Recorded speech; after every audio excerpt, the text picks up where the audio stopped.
نحمده ونصلي ونسلم على رسوله الكريم اما بعد فاعوذ بالله من الشيطان الرجيم بسم الله الرحمن الرحيم ولله على الناس حج البيت من استطاع إليه سبيلا صدق اللہ مولانا العظیم۔ اللہ پاک کا فرمان ہے کہ اللہ نے اللہ ہی کے لیے لوگوں پر حج کو لازم قرار دیا گیا ہے، سب لوگوں پر حج کو لازم قرار دیا گیا ہے۔ پھر ارشاد فرمایا من استطاع الیہ سبیلا، اگر سب اس کی طاقت نہیں رکھتے تو پھر وہ کر لے جن کے پاس استطاعت ہو، جن کے پاس گنجائش ہو۔ اتنا مبارک عمل، اتنا بڑا عمل کہ سب کو جانا چاہیے، سب کو کرنا چاہیے، لیکن فرمایا سب استطاعت نہیں رکھتے تو پھر وہ چلے جائیں جو استطاعت رکھتے ہیں، جو صاحب نصاب ہیں۔ نصاب حج کا کیا ہوتا ہے کہ ایک آدمی حج میں جب جا رہا ہے وہ جانے کا، آنے کا خرچ، وہاں رہنے کا خرچ، اور جتنا عرصہ اپنے گھر سے غائب رہے گا اتنا خرچ جس آدمی کے پاس موجود ہو اور یہ مال اور سرمایہ اس کے پاس ضرورت سے زائد ہو تو اس پر حج فرض ہوتا ہے۔ مرد کے لیے تو یہ نصاب ہے، عورت کے لیے اس نصاب کے ساتھ ایک چیز اور بھی ہے کہ اس عورت کے پاس محرم کا خرچہ بھی موجود ہو، اپنا خرچہ بھی موجود ہو آنے جانے کا، راہ سفر، اور ساتھ محرم مرد کا خرچہ بھی موجود ہو۔ اگر عورت کے پاس اپنا خرچہ تو موجود ہے، محرم کا خرچہ موجود نہیں ہے تو پھر اس عورت پر حج فرض نہیں ہے۔ ہاں البتہ اگر وہ کسی اور محرم کے ساتھ چلی جاتی ہے، بھائی ہے مثال کے طور پر، والد ہے مثال کے طور پر، یا چچا ہے یا ماموں ہے یا کوئی اور محرم اس کے ساتھ جا رہا ہے اور وہ محرم اپنا خرچ کر رہا ہے، یہ اپنا خرچ کر رہی ہے تو بھی جائز ہے۔ تو بہرحال یہ تو حج کا نصاب ہے، بہت مبارک عمل ہے۔ رسول پاک صلی اللہ علیہ وسلم نے اس مبارک عمل کے لیے گناہوں کی بخشش اور مغفرت کا وعدہ فرمایا ہے کہ جو آدمی اللہ کی رضا کے لیے حج اور عمرہ کر کے آئے گا، جب وہ واپس آئے گا تو گناہوں سے ایسا پاک اور صاف ہو جائے گا گویا کہ وہ آج پیدا ہوا ہے۔ اس طرح سے اللہ پاک نے گناہوں کا وعدہ اور گناہوں کی معافی اور بخشش کا وعدہ فرمایا ہے حج کرنے والے سے۔ بہت آسان چیزیں ہیں، مشکل نہیں ہیں۔ ہاں اتنی مشکل ہے کہ مشقت ہے، تھوڑی سی ہے، آسان اعمال مختصر ہیں، بہت سہل ہیں، بہت آسان ہیں، لیکن مشقت کس اعتبار سے ہے تھوڑی سی جان کی ضرورت ہے، محنت کی ضرورت ہے، تکلیف آتی ہے، پریشانی آتی ہے، غم آتا ہے، صبر کرنا پڑتا ہے، مصائب جھیلنے پڑتے ہیں، یہ چیزیں اپنی جگہ پر ہیں۔ اس لیے رسول پاک صلی اللہ علیہ وسلم نے حج اور عمرے دونوں کی ادائیگی کے متعلق یہ دعا فرمائی ہے کہ اے اللہ میں حج کا ارادہ کرتا ہوں، اس کو میرے لیے آسان فرما، اے اللہ میں عمرے کا ارادہ کرتا ہوں، اس کو میرے لیے آسان فرما۔ تو عرض کیا آسانی اس اعتبار سے تو مشقت آتی ہے، باقی کوئی لمبا کوئی بہت بڑا فلسفہ نہیں ہے، بہت زیادہ اعمال ہیں نہیں، بہت آسان اعمال ہیں۔ میں انتہائی اختصار کے ساتھ آسان کر کے آپ کے سامنے باتیں رکھتا ہوں اور آپ ان کو ذہن نشین فرما لیجئے، جو بات جہاں سے جس کو سمجھ میں نہیں آئی تو پھر وہ باتیں پوچھ بھی لے۔ ہم یہاں سے جو جانے والے لوگ ہوتے ہیں عام طور پر حج جو یہاں سے کرنے والے ہوتے ہیں وہ حج تمتع کرتے ہیں۔ ایک حج افراد ہے، ایک حج قران ہے اور ایک حج تمتع ہوتا ہے۔ حج افراد اس آدمی کے لیے ہے جو وہاں ہی کا رہائشی ہو، جو میقات کے اندر ہو، جس نے صرف حج کرنا ہے، باقی عمرہ نہیں کرنا۔ حج قران اس کو کہتے ہیں کہ ایک آدمی میقات سے باہر رہتا ہے، یہاں سے وہ جاتے ہوئے حج اور عمرے دونوں کا احرام ایک ساتھ باندھتا ہے اور وہاں عمرے کے اعمال کر کے حلق نہیں کراتا، حلال نہیں ہوتا، عمرے سے خارج نہیں ہوتا، یہاں تک کہ 8 ذی الحجہ کا دن آ جاتا ہے اور یوم الترویہ آ جاتا ہے، تو اس دن جا کے وہ حج کے لیے نکل جاتا ہے۔ گویا کہ بیچ میں اس کو حلال ہونے کا موقع نہیں ملا، تو اس لیے اس کو حج قران کہتے ہیں۔ قران کا معنی ہوتا ہے ملانا، حج اور عمرے دونوں کو اس نے ملا دیا۔ تیسرا حج تمتع ہوتا ہے۔ یہ قدر آسان ہے سب سے کہ آپ یہاں سے حج کا ارادہ نہیں کریں گے، آپ عمرے کا احرام باندھ کر جائیں گے۔ آپ وہاں عمرہ کر کے حلال ہو جائیں گے، اور جس دن جو ہے وہ حج کا احرام باندھیں گے دوبارہ سے آپ احرام باندھ کر حج کے لیے آپ جائیں گے۔ تو اس وقت کی نشست میں حج تمتع کو ہی ذکر کرتا ہوں۔ تو میرے عزیز دوستوں اور بزرگوں، حج تمتع کے لیے عرض کیا کہ پہلے جب جس دن آپ کی فلائٹ جو ہے وہ کنفرم ہے، جس دن آپ کو نکلنا ہے، تو آپ اپنے گھر میں اپنے جسم سے ضروری زائد بال صاف کر کے، نہا دھو کر اچھی طرح سے غسل کر کے، اور خوشبو وغیرہ بھی خوب لگا کر 2 رکعت نماز نفل ادا کر لیں۔ یہ 2 رکعت نماز نفل ادا کرنا سنت ہے۔ ابھی آپ احرام نہیں باندھیں گے، کپڑے آپ کے سلے ہوئے ہیں فی الوقت، ابھی نہیں۔ یہ 2 رکعت نماز نفل پڑھ لیے، پھر اس کے بعد اللہ سے خوب دعا مانگیں گے، اور جو رشتہ دار ہیں ان سب کو معاف کر کے، اور جن کے حقوق ادا کرنے ہیں ان کے حقوق کی ادائیگی کی فکر کر کے، یہ تمام معاملات طے کر کے پھر آپ نے اپنے گھر سے اس سفر کے لیے روانہ ہونا ہے۔ پھر جب آپ ایئرپورٹ پر پہنچ جائیں گے تو چاہیں تو آپ احرام کی چادریں وہاں باندھ لیں، اور چاہیں تو آپ گھر سے باندھتے ہوئے جائیے۔ چادروں کا نام احرام نہیں ہے، چادروں کا نام احرام نہیں ہے، احرام نیت کا نام ہے۔ احرام کا معنی ہوتا ہے اپنے اوپر پابندیاں لاگو کر دینا، اپنے اوپر چیزوں کو حرام کر دینا۔ تو آپ جب گھر سے جائیں گے، آپ نے چادریں لپیٹ لی، آپ احرام میں ابھی داخل نہیں ہوئے جب تک آپ نیت نہیں کریں گے۔ آپ نے ایئرپورٹ سے جا کر چادریں لپیٹ لی، آپ احرام میں داخل نہیں ہوئے جب تک آپ نیت نہیں کریں گے۔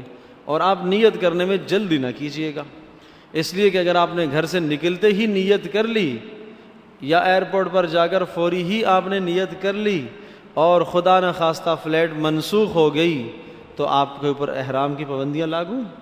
کہا گیا کہ جناب کل فلائٹ جائے گی، اب ایک دن آپ کے اوپر پابندیاں لگی رہیں گی، اور اگر آپ نے نیت نہیں کی تو آپ واپس گھر میں آ جائیے، اپنے سلے ہوئے کپڑے پہن لیجیے، کوئی حرج نہیں۔ تو اس لیے عرض کیا کہ نیت کرنے میں جلدی نہیں کریں گے آپ۔ جب آپ کی پرواز بلند ہو جائے، اور بلند ہونے کے بعد اچھی طرح سے اس کی اڑان ہو جائے، 1 گھنٹہ گزر جائے، 1.5 سے پونے 2 گھنٹے گزرنے کے بعد جا کے میقات آتی ہے، وہاں سے پہلے آپ کو نیت کرنی ہے۔ یلملم میقات ہے ہمارے پاکستان سے جانے والے لوگوں کے لیے، اس سے پہلے آپ کو نیت کرنی ہے، اور عرض کیا کہ یہ تقریباً 1.5 گھنٹہ پرواز کے بعد یہ جگہ آتی ہے۔ تو چلو 1.5 گھنٹہ نہ صحیح، تو آپ جب جہاز بالکل پرواز اس کی اوکے ہو جائے اور بلندی پر چڑھ گیا ہے، اب آپ بسم اللہ کر کے نیت کر لیں۔ چادریں آپ نے پہلے سے لپیٹی ہوئی ہیں، اب آپ نیت کریں گے۔ کیا نیت کریں گے؟ یہ کہیں گے اے اللہ میں عمرے کا ارادہ کرتا ہوں، اس کو میرے لیے آسان فرما۔ بس یہ الفاظ کہیں گے۔ کیا کہیں گے؟ اے اللہ میں عمرے کا ارادہ کرتا ہوں، اس کو میرے لیے آسان فرما۔ جیسے ہی آپ نے یہ کہا، اب احرام کی پابندیاں آپ پر لاگو ہو گئیں، احرام کی پابندیوں میں آپ آگے۔ یہ لفظ کہتے ہی اے اللہ میں عمرے کا ارادہ کرتا ہوں، اس کو میرے لیے آسان فرما، احرام کی پابندیاں آ گئیں، اور تلبیہ کہنا واجب ہو گیا۔ لبیک اللہم لبیک لبیک لا شریک لک لبیک ان الحمد والنعمت لک والملک لا شریک لک۔ تو یہ کلمہ کہنا آپ کے ذمہ واجب ہے۔ مرد حضرات اونچی آواز سے کہیں گے، اور عورتیں آہستہ آواز سے کہیں گے۔ مرد اونچی آواز سے اور عورتیں آہستہ آواز سے۔ اب آپ کے اوپر احرام کی پابندیاں لاگو ہیں، اب آپ احرام کے اندر داخل ہوگے۔ عورتوں کا احرام کیا ہے؟ عورتوں کا احرام یہ ہے، ان کے جو جسم کے سلے ہوئے اپنے کپڑے ہیں وہی ان کا احرام ہے۔ بس ہاں، بس اتنا ہے کہ چہرے پر کوئی کپڑا نہ لگے۔ چھجے والی ٹوپی وہ رکھ لیں، ہیڈ جس کو کہتے ہیں، اور اپنا نقاب اور عیاب وغیرہ اس کے اوپر سے نیچے لٹکا لیں، تاکہ چہرے کے ساتھ کوئی کپڑا مس نہ ہو۔ بس عورت کا احرام اتنا سا ہے، اتنی سی اسے پابندی کرنی ہے کہ چہرے پر کوئی کپڑا نہ لگے۔ جہاں دیکھے کہ کوئی غیر محرم موجود نہیں ہے تو کپڑا اوپر کر لے۔ باقی مرد کا کیا احرام ہے؟ بس 2 بغیر سلے ہوئے کپڑے، 2 بغیر سلی ہوئی چادریں۔ کوئی کپڑا سلا ہوا مرد کے لیے پہننا جائز نہیں ہے۔ سر ڈھکنا مرد کا جائز نہیں ہے، چہرہ ڈھکنا مرد کا جائز نہیں ہے۔ جب احرام میں داخل ہو گیا تو اب اس کے لیے یہ پابندیاں ضروری ہیں۔ اب خوشبو بھی استعمال نہیں کرے گا۔ پہلے جب گھر سے نکلا تھا خوشبو لگائی، اب بدن سے خوشبو آ رہی ہے، کوئی حرج نہیں، اب خوشبو نہیں لگائے گا۔ خوشبودار صابن استعمال نہ کریں، پان خوشبو والا استعمال نہ کرے، اور سونف چھالیا خوشبودار چیزوں کو بالکل نہیں کھائے ورنہ دم لازم آئے گا۔ تو بس یہ چند پابندیاں کرنی ہیں۔ تو اب آپ احرام میں ہوگے، اب آپ نے کیا کرنا ہے؟ لبیک اللہم لبیک لبیک لا شریک لک لبیک، مسلسل اسی کو پڑھنا ہے، مسلسل اسی کو پڑھنا ہے۔ بہت آسان ہے، بہت آسان ہے۔ اب جیسے ہی جہاز میں چلتے چلے آپ پڑھتے رہیں، آپ سب سے مقدس مبارک ذکر آپ کا یہی، آپ اسی کو پڑھتے رہیں۔ اور اللہ نے چاہا تو جب جدہ ایئرپورٹ پر آپ اتریں گے، اتر کر جو کاغذی کارروائی ہے اس کے دوران بھی آپ تلبیہ پڑھتے رہیں۔ لیکن یہ بات ذہن میں رکھ کے جائیں، آپ یہ نہ سوچیں کہ وہاں ہم جدہ ایئرپورٹ پر اتریں گے اور اترتے ہی فوری ہم مکہ کی طرف روانہ ہو جائیں گے، وہاں 4 گھنٹے 6 گھنٹے 8 گھنٹے 10 گھنٹے بھی لگ سکتے ہیں۔ تو اپنے ذہن میں پہلے سے آدمی سوچ لیتا ہے کہ یہاں 10 گھنٹے مجھے رکنا ہے، تو پھر اگر 10 گھنٹے سے 5 گھنٹے میں کام ہو گیا تو آدمی کہتا ہے بہت جلدی فارغ ہو گئے۔ اور اگر پہلے سے سوچا ہوا ہے کہ جناب یہ 1 گھنٹے کا کام ہے اور 1 گھنٹہ 15 منٹ ہو گئے تو آدمی پریشان ہو جاتا ہے کہ بھائی بہت دیر ہو گئی۔ تو اس لیے کام کیا ہوگا؟ حج ہی کرنا ہے، عمرہ ہی کرنا ہے، اس کا سفر ہے، ہمیں اور کوئی کام وہاں جا کے کرنا نہیں ہے۔ تو اس سفر میں جو تاخیر ہو رہی ہے وہ تاخیر بھی آپ کے لیے باعث اجر ہے۔ تو وہاں کے ضروری مسائل سے آپ فارغ ہو کر جب آپ مکہ مکرمہ کی طرف روانہ ہوں گے تو آپ اسی طرح سے تلبیہ پڑھتے ہوئے جائیں گے۔ اور مکہ مکرمہ میں آپ پہنچ کر اپنی رہائش گاہ میں پہنچ کر خوب سب سے پہلا کام یہ کرنا ہے، آپ اپنی تھکان اتاریے، آپ آرام کیجیے، آپ آرام کر لیں۔ آپ کو 1 گھنٹہ 2 گھنٹے 3 گھنٹے جتنا سونا ہے آپ خوب آرام کر لیجیے، آپ میں تھکان نہیں ہونی چاہیے۔ اس دوران بیچ میں نمازیں آئیں، آپ چاہیں تو بیت اللہ میں جا کر نماز پڑھ لیجئے، نماز پڑھ کے آپ عمرہ اس وقت تک شروع نہیں کیجئے گا جب تک آپ مکمل تندرست نہ ہو جائیں، جب تک مکمل آپ جو ہے حشاش بشاش نہ ہو جائے۔ تھکان کی حالت میں آپ عمرہ کریں گے اور عمرے کے دوران اگر آپ تھک گئے، آپ کہیں گے بھائی جلدی جلدی کام کر لوں تاکہ فارغ ہو کے آرام کروں، یہ بات بڑی غلط ہے، یہ اللہ کے دربار کے لیے بے ادبی ہے، یہ گستاخی۔ تو اس لیے کہہ رہا ہوں کہ اگر آپ رات کو پہنچتے ہیں، آپ تھکے ہوئے ہیں، آپ نہ شروع کیجیے، آپ پہلے آرام فرمائیے، آرام سے فارغ ہو جائیں۔ جب آپ نے آرام کر لیا اور اس کے بعد آپ عمرے کے ارادے سے جب آپ حرم میں داخل ہوں گے، بیت اللہ میں آپ داخل ہوں گے، تو بیت اللہ میں داخل ہوتے ہی جیسے ہی پہلی نگاہ پڑی بیت اللہ کو دیکھتے ہوئے خوب دعائیں مانگے۔ آدھا گھنٹہ 1 گھنٹہ کھڑے ہو کے دعا کرنا یہ سنت ہے، اور جتنی دعا کر سکتے ہیں خوب دعا کیجیے، خوب دعا کیجیے، یہ قبولیت کا وقت ہے۔ یہاں 2 گانا نہیں پڑھنی ہے، 2 رکعت نہیں پڑھنی، اس لیے کہ مسجد میں داخل ہونے کے بعد تحیت المسجد پڑھتا ہے آدمی، وہاں کا تحیت المسجد وہ طواف ہے، آپ کو طواف شروع کرنا ہے۔ تو اب آپ جو ہے خوب آپ نے دعائیں مانگ لی، بیت اللہ پر نگاہ پڑی، پہلی نگاہ پر جو دعا مانگیں گے قبول ہوگی۔ ہمارے بعض اکابرین اور بزرگ یہ کہا کرتے تھے کہ آپ یہ دعا کیا کریں کہ اے اللہ مجھے اپنا بنا لے، بس انتہائی مختصر سا جملہ ہے، اللہ نے اپنا بنا لیا تو سارے کام ہو جائیں گے۔ اس کے بعد آپ نے کیا کرنا ہے؟ اب آپ نے عمرے کے ارادے سے مطاف کے اندر آپ نے اترنا ہے طواف کرنے کے لیے۔ تو آپ پہلا کام یہ کریں کہ دیکھیں حجر اسود کہاں پر ہے، تو حجر اسود کے سامنے آپ آ جائیں گے، آپ اپنا سینہ حجر اسود کی طرف کریں، اور چونکہ رش اس قدر ہوتا ہے کہ آپ اس کو ہاتھ نہیں لگا سکتے، آپ چھو نہیں سکتے، آپ چوم نہیں سکتے، استلام کیجئے۔ اور استلام کیا ہے کہ آپ ہاتھ حجر اسود کی طرف دونوں کریں اور بسم اللہ اللہ اکبر کہہ کر ہاتھوں کو چوم لیجئے، بس یہ کہہ کر آپ طواف شروع کر دیجئے۔ طواف کے دوران بیت اللہ کو دیکھنے کی اجازت نہیں ہے، نیچے دیکھ کر طواف کریں، نہ دائیں نہ بائیں نہ اوپر نہ آگے نہ پیچھے، نیچے دیکھ کر طواف کریں۔ حالانکہ بیت اللہ کو دیکھنا کتنا بڑا اجر، لیکن یہاں حکم ہے کہ نیچے دیکھو، نیچے دیکھنا۔ تو طواف کا 1 چکر پورا ہوا، پھر جب 1 چکر پورا ہوا دوسرے چکر سے پہلے پھر اسی طرح سے استلام کریں گے، بیت حجر اسود کی طرف رخ کر کے ہاتھوں کو اوپر کر کے بسم اللہ اللہ اکبر کہہ کر ہاتھوں کو چوم لیں۔ ہر چکر پر یہ عمل آپ نے کرنا ہے، اس کو کیا کہتے ہیں؟ استلام کہتے ہیں، اس کو کیا کہتے ہیں؟ استلام کہتے ہیں۔ اور یہ جو طواف کے آپ 7 چکر لگائیں گے، ان 7 چکروں میں مرد کے لیے یہ سنت ہے کہ وہ اپنے سیدھے کندھے کو ننگا رکھے، یہ سنت ہے۔ اور اگر کوئی کسی عذر کی بنیاد پر نہیں کر پایا تو حرج بھی نہیں ہے سیدھے کندھے کو ننگا رکھنا۔ اور پہلے والے جو 3 چکر ہیں ان میں قدرے وہ ذرا پہلوانوں کی طرح چلنا، لیکن وہ اس صورت میں ہے کہ جب آپ کے آس پاس کوئی ایسا آدمی نہ ہو جس کو اذیت اور تکلیف نہ ہو، قدرے تیز چلنا یہ سنت ہے۔ عورتوں کے لیے عام انداز کے مطابق ہی چلنا ہے، ان کے لیے کوئی یہ چیز نہیں ہے۔ یہ مردوں کے لیے استباع سیدھے کندھے کو خالی رکھنا اور تھوڑا سا قدرے تیز چلنا۔ تو 7 چکر آپ جب طواف کے پورے کریں گے، بیچ میں آپ کا وضو ٹوٹ جاتا ہے، آپ جائیے وضو کر کے واپس آ جائیے۔ بغیر وضو کے طواف کرنا ناجائز ہے۔ اگر بغیر وضو کے طواف کیا تو دم لازم آئے گا۔ جہاں آپ چھوڑ کر گئے تھے واپس آ کر وہاں ہی سے شروع کر لیجیے۔ آپ کے 2 چکر ہو گئے تھے، تیسرے چکر کے بیچ میں تھے آپ، وضو کی حاجت پیش آئی، چلے جائیے وضو کر کے آ جائیے۔ اور تیسرے چکر میں آپ چل رہے تھے، نماز کا ٹائم آ گیا، آپ نہ کھڑے ہو کے نماز پڑھ لیجیے، نماز کے بعد وہیں سے شروع کریں گے۔ تو وضو کی حاجت پیش آئی، نماز کا معاملہ پیش آ گیا، تو جہاں آپ نے جس جگہ پر آپ رکے ہیں نماز کے بعد آپ وہیں سے شروع کر دیں گے، وضو کرنے کے بعد آپ وہیں سے شروع کریں گے۔ یہ 7 چکر آپ کے ہو گئے۔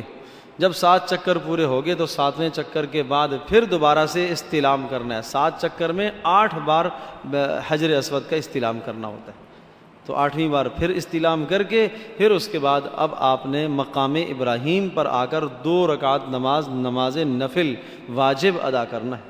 یہ 2 رکعت نماز دوگانہ 2 رکعت یہ واجب کہلاتی ہے، اور یہ طواف کے بعد آپ کو کرنا ہے۔ اس کے لیے کوئی ضروری نہیں ہے کہ وہ جو مقام ابراہیم بنا ہوا ہے، جو حصہ ہے، جو پتھر ہے جہاں ابراہیم علیہ السلام کھڑے ہو کر بیت اللہ کو تعمیر فرمایا تھا، اس کے ساتھ ہی کھڑے ہوں، اس کے پیچھے ہی کھڑے ہوں، نہیں، کسی بھی جگہ پر آپ کو گنجائش ملتی ہے آپ وہاں کھڑے ہوں جہاں کسی کو اذیت نہ ہو، کسی کو تکلیف نہ ہو، کوئی آپ کے سامنے سے نہ گزرے۔ پورے مطاف میں، پورے حرم میں کہیں بھی آپ یہ 2 رکعت نماز نفل ادا کر لیں گے، 2 رکعت یہ ادا کر لیں گے تو آپ کا یہ طواف کا دوگانہ ادا ہو جائے گا۔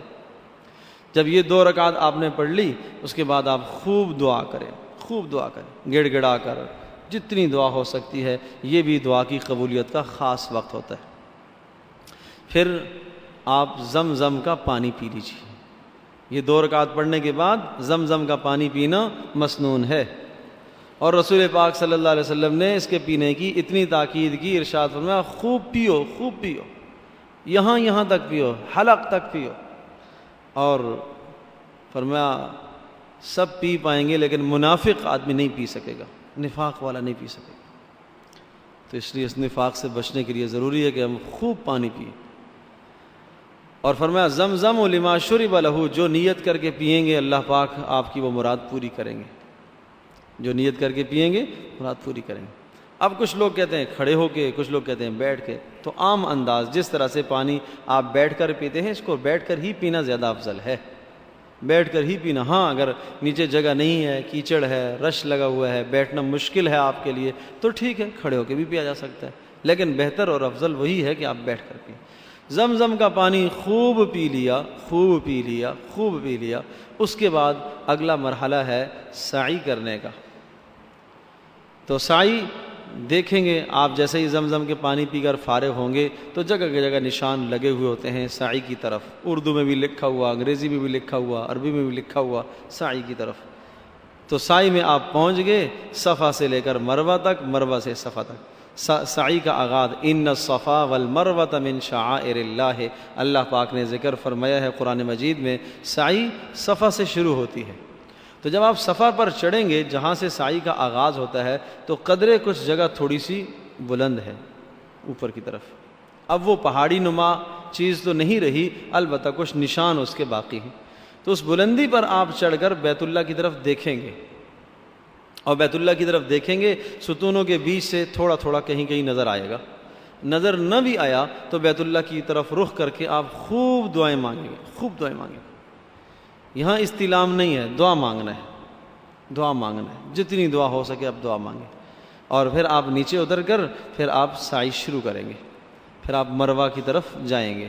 بیچ میں نشان آپ دیکھ لیں گے، سب آپ کو نظر آ رہا ہوگا کہ جہاں ہری بتیاں لگی ہوئی ہوں گی وہاں آپ کو قدرے تیز چلنا ہے، مردوں کے لیے قدرے تیز چلنا ہے، اور ایسا بھی تیز نہ ہو کہ کہیں گرنے کا خدشہ ہو، ایسا بھی تیز نہ ہو کہ انسان کو کوئی تکلیف اور اذیت ہو، قدرے تھوڑا سا تیز چلنا ہے۔ تو یہ آپ صفا سے مروہ تک پہنچیں گے، ایک چکر ہوگا، مروہ سے پھر صفا پر آئیں گے، دوسرا چکر ہوگا، واپسی پر پھر آپ دیکھیں گے اسی جگہ پر پھر آپ کو قدرے آہستہ چلنا ہوگا۔ تو اس طرح سے یہ 7 چکر ہوتے ہیں، صفا سے مروہ پر ایک چکر، اور مروہ سے صفا پر دوسرا، پھر صفا سے مروہ تک تیسرا، پھر مروہ سے صفا پر پھر چوتھا۔ تو آغاز صفا سے ہوتا ہے اور اختتام جا کر مروہ پر ہوتا ہے۔ مروہ پر آپ کے یہ 7 چکر پورے ہو جائیں گے۔ اب عمرے کا پہلا عمل احرام باندھنا تھا، وہ بھی آپ نے کر لیا، جس کو نیت کہتے ہیں۔ دوسرا کام طواف کرنے والا تھا، وہ بھی آپ نے کر لیا۔ تیسرا کام مقام ابراہیم پر 2 رکعت پڑھنی تھی، وہ بھی آپ نے پڑھ لی۔ چوتھا کام سعی کرنا تھا، وہ بھی آپ نے کر لی۔ اور 5واں کام ہے حلق کرنا، بال صاف کرانا۔ تو عرض کر رہا ہوں کہ بس وہ باتیں یاد رکھیں جو کرنے کی ہیں، اب نہ کرنے کو چھوڑیے، بس کرنے والی باتیں یاد رکھیے کہ آپ نے احرام باندھنا، پھر اس کے بعد کیا کرنا، طواف کرنا ہے، طواف کے بعد پھر مقام ابراہیم پر 2 رکعت نماز دوگانہ ادا کرنی ہے، پھر اس کے بعد سعی کرنی ہے، اور اس کے بعد حلق کرنا ہے، بال منڈوانے ہیں۔ تو مردوں کے لیے افضل اور بہتر یہ ہے کہ پورے سر کا پورے بال حلق کریں اور بال کو منڈوائیں، اور عورتوں کے لیے یہ ہے کہ وہ پورے بالوں کو ہاتھ میں لے کر 1 پورے کی مقدار کاٹ لیں، پورے بالوں کو پیچھے سے، ایسا نہ ہو کہ کچھ بال چھوٹ جائیں، کچھ نہ کٹیں، کچھ کٹیں، سارے بالوں کو پورے کی مقدار میں کاٹ لیا جائے۔ تو یہ عورت احرام سے نکل جائے گی۔ مرد کے احرام سے نکلنے کا طریقہ سر پورے کا حلق کرے، اگر قصر کرتا ہے قینچی سے کاٹتا ہے تو بھی جائز ہے، لیکن افضل اور بہتر یہ ہے کہ حلق کرے۔ رسول پاک صلی اللہ علیہ وسلم نے حلق کرنے والوں کو، سر منڈوانے والوں کو دعائیں دی ہیں۔ آپ نے ارشاد فرمایا، اے اللہ سر منڈوانے والوں کی مغفرت فرما، مغفرت فرما، مغفرت فرما 3 بار۔ پھر اس کے بعد فرمایا، اے اللہ چھوٹے کرانے والوں کی بھی بخشش فرما۔ تو اس لیے افضل تو یہ ہے، جو افضل ہے اس کو آدمی اختیار کرے۔ خواتین جب بال کاٹتی ہیں تو اس میں ان کو اجازت ہے، از خود بھی کاٹ لیں جب بھی ٹھیک ہے، جو ان کے ساتھ محرم ہیں وہ کاٹ لیں جب بھی ٹھیک ہے، اگر وہ محرم از خود ابھی احرام سے نہیں نکلے جب بھی کاٹ لیں، جب بھی کوئی حرج نہیں، اس میں پریشان ہونے کی ضرورت نہیں ہے۔ اپنے پاس قینچی رکھی ہوئی ہو تو خود ہی اپنے بالوں کو پکڑ کے کاٹ لیا، یا اپنے ساتھ جو محرم ہیں وہ کاٹ دیں، اور محرم نے ابھی تک حلق نہیں کروایا اس سے پہلے آپ کے بال وہ کاٹ سکتا ہے، کوئی حرج اس میں نہیں ہے۔ تو جب آپ نے یہ اعمال 5 کر لیے تو اب آپ عمرے سے فارغ ہوگے، اب آپ عمرے سے حلال ہوگے۔ اب آپ جائیں غسل کیجئے، اپنے سلے ہوئے کپڑے پہنی لیجئے، اور ایام حج تک کا انتظار کیجئے، جتنے ایام آپ کے باقی ہیں۔ آپ کو مدینہ منورہ جانا ہے، وہاں کی زیارت کے لیے جائیے، آپ کے نظام میں یہاں ہی رہنا ہے، یہاں ہی رہیے، آپ نفلی طواف کرتے رہیے، نفلی طواف کرتے رہیے۔ جب بھی آپ حرم میں داخل ہوں، موقع ملے آپ نفلی طواف کیجئے۔ نفلی طواف میں بھی اسی طرح سے استلام سے آپ نے شروع کرنا ہے اور استلام پر آپ نے ختم کرنا ہے۔ نفلی طواف کے بعد بھی آپ نے 2 رکعت نماز دوگانہ ادا کرنی ہے، اس کے بعد زمزم کا پانی پینا ہے۔ سعی نہیں ہے اس میں، نفلی طواف میں سعی نہیں ہے، نفلی طواف میں وہ تیز تیز چلنا بھی نہیں ہے، بس عام انداز سے چلنا ہے۔ البتہ اس بات کا خیال رکھا کریں کہ 7 چکر ہی پورے ہوں، اگر غلطی سے 8واں چکر لگ گیا تو کوئی حرج نہیں، لیکن ایک آدمی جان بوجھ کر 8واں چکر لگاتا ہے، 8 کرتا ہے، تو اب اس کے ذمہ لازم ہے کہ مزید 6 اور لگائے اور 2 طواف پورے کرے۔ تو 7 چکروں پر 1 طواف پورا ہوتا ہے۔ وہ لوگ سمجھتے ہیں کہ نفلی طواف میں شاید بس 1 چکر لگ گیا کافی ہے، 2 لگ گئے کافی ہے، 3 نہیں۔ جب آپ نے شروع کیا ہے تو 1 چکر کے بعد آپ چھوڑیں گے نہیں، 7 چکر پورے کرنے ہیں۔ یہ یوں سمجھے کہ 4 رکعت نماز نفل کی آدمی نیت باندھتا ہے تو آدمی کہتا ہے بس 2 پڑھ لی ہیں، سلام کی پھر تو نہیں، جائز تو نہیں ہے۔ 4 کی نیت باندھی ہے تو آپ 4 پوری کریں، 2 کی نیت باندھی ہے تو آپ 2 پوری کریں، 1 پر سلام پھرنا تو جائز نہیں ہے۔ اسی طرح سے اگر آپ نے طواف کی نیت کر لی ہے اور طواف آپ نے شروع کر دیا ہے تو 7 چکر پورے کریں گے۔ اور اگر عرض کیا کہ غلطی سے اگر 1 زیادہ ہو گیا تو حرج نہیں، لیکن اگر جان بوجھ کر آپ نے کیا تو پھر آپ کے ذمہ لازم ہے کہ مزید 6 پورے کر کے 1 اور پھر کریں۔ پھر جب آپ نے 2 طواف کریں کر لیے تو اب آپ کے لیے 2 رکعت کافی نہیں ہے، 4 پڑھیں گے، 2 کر کے الگ الگ۔ تو یہ آپ کا عمرہ ہو گیا۔ عرض کیا کہ یہاں سے ہم جو لوگ جو جاتے ہیں عام طور پر ہم حج تمتع کرتے ہیں، اور حج تمتع میں کیا ہوتا ہے کہ عمرہ کر کے آپ پہلے حلال ہو جائیں گے، فارغ ہو جائیں گے۔ پھر تھوڑا سا اس کو خلاصے کے طور پر میں دوہرا دیتا ہوں تاکہ یاد رہے۔ جب ہم گھر سے نکلیں گے، عرض کیا تو یہاں گھر سے ہم نے نیت نہیں کرنی ہے۔ نیت کب کرنی ہے؟ جب جہاز کی اڑان پرواز ہو جائے پھر ہم نے نیت کرنی ہے۔ کیا نیت کرنی ہے؟ اے اللہ میں عمرے کا ارادہ کرتا ہوں، اس کو میرے لیے آسان فرما۔ پھر جب ہم اپنی رہائش پر پہنچیں گے، وہاں پہنچ کر ہم نے پہلا کام کیا کرنا ہے؟ آرام کرنا ہے، خوب آرام کرنا ہے۔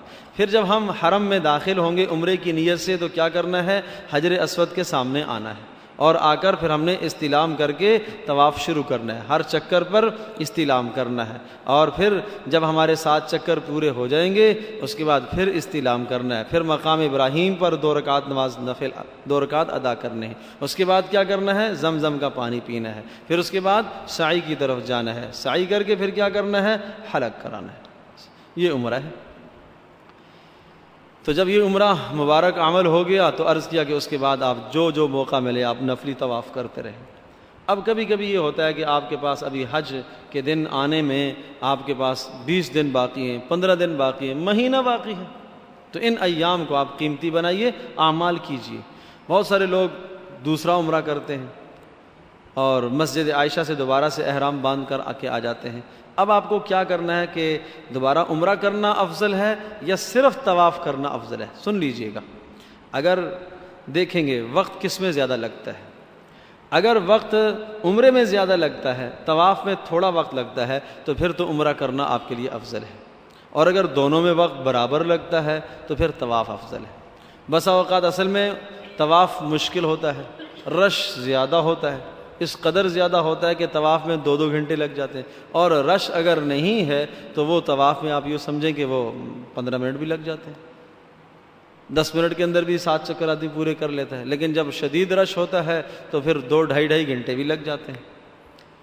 تو اگر عمرے کے اعمال اور صرف طواف ان دونوں کا وقت برابر ہے تو پھر آپ کے لیے طواف کرنا افضل ہے، صرف طواف کریں، اور اگر وہ وقت زیادہ ہے، عمرے میں زیادہ وقت صرف ہوتا ہے تو پھر آپ کے لیے عمرہ کرنا افضل ہے۔ تو وہاں آپ نوعیت دیکھ لیجئے گا۔ پھر اللہ پاک نے چاہا تو جب حج کے ایام آئیں گے، یوم الترویہ 8 ذی الحجہ، دیکھیں حج کے جو ایام ہیں 5 ایام ہوتے ہیں، تو ان 5 ایام کو آدمی یاد رکھے، 8 ذی الحجہ، 9 ذی الحجہ، 10 ذی الحجہ، 11 ذی الحجہ، 12 ذی الحجہ، یہ 5 دن حج کے کہلاتے ہیں۔ ان 5 دنوں میں آپ نے اپنے آپ کو خوب تیار کرنا ہے، اور یہ خوب تیار کرنے کے لیے ضروری ہے کہ جب آپ عمرے سے فارغ ہوگے پہلے اور آپ کے پاس ایک مہینہ ہے تو آپ اعتدال سے اعمال کیجئے گا، ایسا نہ ہو کہ اتنے اعمال آپ نے کیے کہ تھک گئے اور جو مقصود تھا حج وہی رہ جائے۔ اعتدال سے خوب کھانا پینا، اس میں انسان کسی قسم کی بچت نہ کرے، خوب کھائے پیے، اچھی طرح سے کھائے، اچھی طرح سے پیے، تاکہ کسی قسم کی کمزوری نہ ہو، اپنے آپ کو حج کے لیے تیار کرے۔ تو جب 8 ذی الحجہ کا دن آ جائے، جس دن آپ کو حج کے لیے نکلنا ہے، تو 8 ذی الحجہ کو صبح فجر کی نماز ادا کر کے پھر آپ غسل کر لیجئے، غسل کر کے آپ احرام کی چادریں پہن لیجئے، اور یہ آپ اپنی رہائش گاہ سے ہی کریں گے، جہاں آپ کا ہوٹل ہے، رہائش ہے، جہاں آپ ٹھہرے ہوئے ہیں، وہاں ہی سے آپ نے نیت کرنی۔ اور اب آپ کیا نیت کریں گے؟ اے اللہ میں حج کا ارادہ کرتا ہوں، اس کو میرے لیے آسان فرما۔ آپ کو یاد ہے جیسے ہی عمرے کی نیت کی تھی کہ اے اللہ میں عمرے کا ارادہ کرتا ہوں، اس کو میرے لیے آسان فرما، اسی طرح سے یہی لفظ کہیں گے، اے اللہ میں حج کا ارادہ کرتا ہوں، اس کو میرے لیے آسان فرما۔ جیسے وہاں کہا تھا کہ عمرے کی نیت کرتے ہی تلبیہ کہنا لازم، اسی طرح سے یہاں پر بھی تلبیہ پڑھنا واجب۔ جیسے وہاں کہا تھا کہ آپ نے جب نیت کی تو نیت کرتے ہی احرام کی پابندیاں لاگو ہو گئیں، اب دوبارہ سے احرام کی پابندیاں آپ پر لاگو ہو گئی۔ اب آپ حرم میں چلے جائیں گے اور حرم میں جا کر 2 رکعت نماز نفل ادا کر اللہ پاک سے دعا مانگیں اور طواف کیجئے، اور طواف کرنے کے بعد پھر مقام ابراہیم پر آپ 2 رکعت نماز نفل پڑھ لیجئے، اس کے بعد سعی آپ کریں گے۔ اب یہ حج کی سعی کہلاتی ہے، یہ سعی بعد میں بھی ہو سکتی ہے، آگے عرض کروں گا، اور آج بھی ہو سکتی ہے۔ اگر آج آپ کے پاس موقع ہے تو آج آپ سعی کر لیجئے، تو کیا کیا آپ نے؟ یہ 8 ذی الحجہ کو صبح سورج کے طلوع ہونے کے بعد آپ نے اپنی رہائش گاہ سے احرام باندھا، آپ حرم میں داخل ہوئے، نفل ادا کیے، طواف شروع کیا، طواف کے بعد پھر نفل ادا کیے، اس کے بعد آپ نے سعی کرنی۔ اور اگر سعی آج موقع نہیں ہے تو پھر بعد میں کریں گے، اس بات کو یاد رکھیے گا، جو پہلے کر لے گا اس کو بعد میں کرنے کی ضرورت نہیں ہے، پہلے نہیں کیا تو بعد میں کرنی پڑے گی۔ تو جب آپ نے سعی بھی مثال کے طور پر کر لی تو اب آپ نے یہاں سے مینا کی طرف روانہ ہونا ہے۔ ظہر کی نماز آپ کو مینا میں جا کے پڑھنی ہے، آپ کے لیے ظہر کی نماز مینا میں پڑھنا سنت ہے۔ 8 ذی الحجہ کی ظہر، 8 ذی الحجہ کی عصر اور مغرب اور عشاء اور 9 ذی الحجہ کی فجر، یہ 5 نمازیں مینا میں پڑھنا آپ کے لیے سنت ہے۔ 8 ذی الحجہ کی ظہر، عصر، مغرب، عشاء اور 9 کی فجر، 9 ذی الحجہ کی فجر مینا میں پڑھنا آپ کے لیے سنت ہے۔ رات مینا میں گزارنا آپ کے لیے سنت ہے۔ آپ تلبیہ کہتے رہیں گے، پڑھتے رہیں گے، کہتے رہیں گے، پڑھتے رہیں گے۔ اور 9 ذی الحجہ کی فجر کے بعد آپ کو پھر عرفات کو جانا ہے۔ اچھا، انتظامی معاملات میں آپ جس گروپ کے ساتھ جائیں گے، بسا اوقات یہ 9 ذی الحجہ آنے سے پہلے 8 کی شام ہی کو عشاء پڑھا کر عرفات کی طرف لے جاتے ہیں۔ اگر آپ کے معلم کی طرف سے ایسا ہی انتظام ہے تو جانے میں بھی کوئی حرج نہیں ہے، اور اگر آپ کے لیے رکنا ممکن ہے تو پھر آپ رک جائیے۔ ہاں، بغیر کسی عذر کے آج رات کو یہاں سے جانا مکروہ ہے، لیکن اگر عذر ہے، آپ سمجھتے ہیں کہ ہم اس انتظام سے ہٹ جائیں گے، بچھڑ جائیں گے اور جگہوں کا ملنا مشکل ہے اور اپنے خیموں کا ملنا مشکل ہے، تو پھر کوئی حرج نہیں ہے، آپ چلے جائیے۔ تو عرض کیا کہ اصل تو یہ ہے کہ 8 ذی الحجہ کی ظہر، عصر، مغرب، عشاء اور 9 کی فجر آپ مینا کے اندر پڑھیں، لیکن 9 کی فجر سے پہلے اگر آپ کو لے جایا جا رہا ہے عرفات کے اندر تو کوئی حرج نہیں، چلے جائیے۔ اب جب آپ عرفات میں پہنچیں، یہ مینا سے لے کر عرفات تک 9 کلومیٹر کا راستہ ہے، پیدل بھی لوگ طے کرتے ہیں اور سواریوں پر بھی طے کرتے ہیں، جیسے سہولت ہو۔ جو جوان ہیں پیدل طے کریں، اچھی بات ہے، خیر ہے، کوئی حرج نہیں ہے، اور جو عذر ہے تو سواریوں پر جائیں۔ تو جب آپ عرفات میں پہنچ جائیں گے، یہ آج 9 ذی الحجہ کو یوم عرفہ کہلاتا ہے، آپ نے عرفات میں پہنچنا ہے، اور وقوف عرفہ جو حج کا رکن اعظم کہلاتا ہے، یہ رکن آج آپ نے ادا کرنا ہے۔ اس وقوف عرفہ میدان عرفات کے اندر جو وقوف کا ٹائم ہے وہ زوال سے لے کر غروب آفتاب تک ہے۔ زوال سے لے کر 9 ذی الحجہ کا زوال شروع ہو گیا تو وقوف عرفہ کا ٹائم شروع ہو گیا، اور کب تک رہے گا؟ یہ غروب آفتاب تک، 9 ذی الحجہ کے غروب آفتاب تک۔ لیکن اگر کوئی آدمی کسی عذر کی وجہ سے اس وقت میں نہیں پہنچ پایا، زوال سے لے کر غروب آفتاب تک نہیں پہنچ پایا، وہ 9 ذی الحجہ کی شام کو پہنچا، مغرب میں پہنچا، عشاء میں پہنچا، صبح صادق سے پہلے بھی عرفات میں پہنچ جاتا ہے تو اس کا حج ادا ہو جائے گا۔ لیکن اگر یہ وقت اس کو عرفات میں نہیں ملتا تو اس کا حج ادا نہیں ہوا، اس کا حج ادا نہیں ہوا۔ میدان عرفات میں آپ اس بات کی خوب یقین دہانی کر لیجئے کہ آپ حدود عرفات کے اندر ہی ہیں۔ اگرچہ میدان عرفات بہت وسیع ہے، بہت بڑا ہے، لیکن بسا اوقات نادانی کی وجہ سے، انجانی کی وجہ سے، مسئلہ معلوم نہ ہونے کی وجہ سے جہاں جس کو جگہ مل گئی وہاں آدمی بیٹھ جاتا ہے، حالانکہ جگہ نشان لگے ہوئے ہوتے ہیں، ابتدا، آغاز، انتہا، آغاز، انتہا، جگہ نشان لگے ہوئے ہوتے ہیں، اندازہ ہو جاتا ہے کہ یہ جگہ عرفات میں شامل ہے یا نہیں۔ تو اگر آپ عرفات میں شامل نہیں ہوئے، آدمی باہر ہی کھڑا رہا، اس جگہ کے احاطے کے اندر نہیں گیا تو حج تھوڑا ہی ادا ہوگا۔ تو حج کا رکن اعظم ہے، اور یہ ایسا رکن ہے کہ جس کی تلافی نہیں ہو سکتی۔ باقی تو پیچھے ایسی چیزیں بھی ہیں کہ آپ دم دے دیں گے، ایک جانور ذبح کریں گے تو تلافی ہو جائے گی، لیکن اس کی تلافی نہیں ہو سکتی۔ تو میدان عرفات کے اندر جو عرض کیا کہ آپ کا جو وقوف ہے، وقوف کا وقت ہے وہ 9 ذی الحجہ زوال کے بعد سے لے کر کون سے ٹائم تک؟ غروب آفتاب تک۔ ہاں، یہ یاد رکھیے گا، زوال سے لے کر غروب آفتاب تک۔ جیسے ہی زوال ہوا غسل کرنا سنت ہے، لیکن چونکہ رش اس قدر ہے کہ آپ غسل نہیں کر پاتے تو کوئی حرج نہیں، وضو کر لیجیے، وضو کر لیجئے، اور اس کے بعد آپ نے ظہر اور عصر کی نماز ادا کرنی ہے۔ ظہر کے وقت میں لیکن یہاں دو باتیں ہیں کہ اگر آپ امیر حج کے پیچھے نماز پڑھتے ہیں، مسجد نمیرہ کے اندر جہاں خطبہ حج ہوتا ہے، جو حج کے امام ہیں ان کے پیچھے اگر آپ نے نمازیں ادا کرنی ہیں اور آپ کو موقع مل جاتا ہے، وہاں آپ پہنچ گئے ہیں، تو آپ ظہر اور عصر کو ایک ہی ٹائم میں یعنی ظہر کے ٹائم میں پڑھیں گے۔ جس طرح سے وہ پڑھائیں گے آپ ان کی اقتداء میں آپ نمازیں پڑھیں گے۔ لیکن اگر آپ وہاں نہیں پہنچ پاتے، آپ کا خیمہ بہت دور ہے، آپ کے لیے پہنچنا ممکن ہی نہیں ہے، مشکل ہے، نہیں چل پاتے، آپ اپنے خیمے میں کے اندر پڑھ رہے ہیں، تو پھر آپ ظہر کو ظہر میں اور عصر کو عصر میں پڑھیں گے۔ آپ 2-4 آدمی مل کر جماعت کر لیجئے، ظہر کو ظہر کے وقت میں پڑھیں گے اور عصر کو عصر کے وقت میں۔ اچھی طرح سے پھر ذہن نشین فرما لیجئے کہ ظہر اور عصر کو آپ نے جمع جب کرنا ہے کہ جب آپ کس کے پیچھے ہوں؟ امام حج کے پیچھے ہوں، امام حج کے پیچھے ہوں، اور مسجد نمیرہ کے متصل آپ جڑے ہوئے ہوں تو ایسا ہے۔ اور اگر آپ وہاں نہیں پہنچ پاتے، اپنے خیموں میں پڑھتے ہیں، تو پھر کیا پڑھیں گے؟ ظہر کو ظہر میں اور عصر کو عصر کے وقت میں۔ جب آپ نے ظہر کی نماز پڑھ لی تو اب ظہر کی نماز پڑھ لینے کے بعد آپ وقوف فرمائیں۔ وقوف کا مطلب یہ ہے کہ آپ وہاں چاہیں تو بیٹھ کر، چاہیں تو کھڑے ہو کر نفل ادا کریں اور دعائیں پڑھیں، تلاوت کریں، جو عمل ہو سکتا ہے کیجیے۔ اور اسی طرح سے پھر عصر کی نماز اگر آپ نے پہلے ادا کر لی ظہر کے ٹائم میں تو اچھی بات ہے، اور اگر نہیں کی تو عصر کا وقت آیا تو آپ ادا کیجیے۔ اور عصر کے وقت کے بعد پھر یہ اصل مستحب وقت ہے وقوف کا کہ آپ تھوڑی دیر کھڑے ہو جائیے اور کھڑے ہو کر آپ دعائیں کریں، خوب دعائیں کریں، غروب آفتاب تک، سورج کے ڈوبنے تک آپ دعائیں کرتے رہیں۔